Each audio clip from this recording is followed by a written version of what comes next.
Hi friends, welcome to Rice and Spices channel. இன்னைக்கு நம்ம இன்ஸ்டன்ட்டா Maggi noodles வச்சு Maggi பேல் எப்படி செய்யறதுன்னு பாப்போம் வாங்க.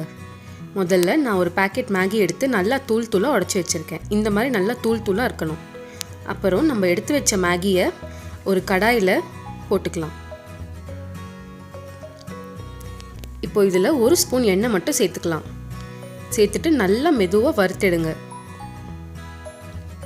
ஃப்ளேம் வந்து கொஞ்சம் மீடியமாக வச்சுக்கோங்க, இல்லைன்னா ரொம்ப தீஞ்சிரும்.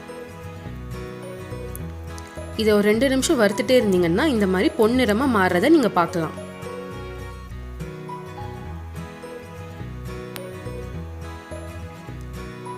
பாருங்க, இந்த மாதிரி பொன்னிறமாக மாறினே வரும். இப்போ இந்த ஸ்டேஜ் வந்த உடனே ஒரு 2 ஸ்பூன் தண்ணியை வந்து நம்ம உள்ளே சேர்த்துக்கலாம். இந்த தண்ணி நம்ம எதுக்கு சேர்க்குறோன்னா, குக் ஆகாத மேகி வந்து குக் ஆகிடும். அப்போ வந்து ஃப்ளேம் நம்ம ஆஃபில் இருந்தாலே போதும். நம்மளோட மேகியெல்லாம் வறுபட்டுருச்சு. இப்போ அந்த மேகி கூட நான் ஒரு சின்ன வெங்காயத்தை பொடியாக நறுக்கி வச்சுருக்கேன். அதை உள்ளே சேர்த்துக்கலாம். சேர்த்துட்டு ஒரு தக்காளியை பொடியாக நறுக்கி வச்சுருக்கேன், அதையும் சேர்த்துக்கலாம். கூடவே கொஞ்சம் கொத்தமல்லி,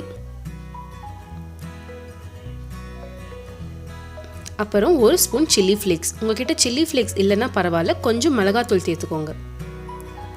அப்புறம் கொஞ்சம் லெமன் ஜூஸ் பிழிஞ்சு விடுங்க. ஒரு 1/2 ஸ்பூன் உப்பு சேர்த்துக்கோங்க. எல்லாத்தையும் சேர்த்துட்டு நல்லா கலந்து விடுங்க.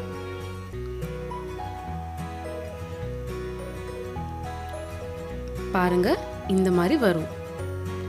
அவ்வளோதான் ஃப்ரெண்ட்ஸ், நம்மளோட மேகி பேல் ரெடி. இந்த ஸ்நாக் ரெசிபியை நீங்கள் வெறும் 5 மினிட்ஸில் செஞ்சு முடிச்சிடலாம். அது மட்டும் இல்லை, டேஸ்ட் வந்து மசாலா பூரி டேஸ்ட் மாதிரி இருக்கும்.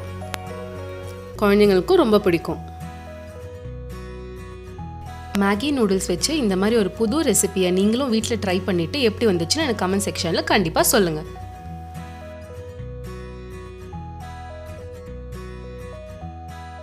இந்த வீடியோ பிடிச்சிருந்ததுன்னா லைக் பண்ணுங்கள், ஷேர் பண்ணுங்கள், சப்ஸ்கிரைப் பண்ணுங்கள். தேங்க்ஸ் ஃபார் வாட்சிங்.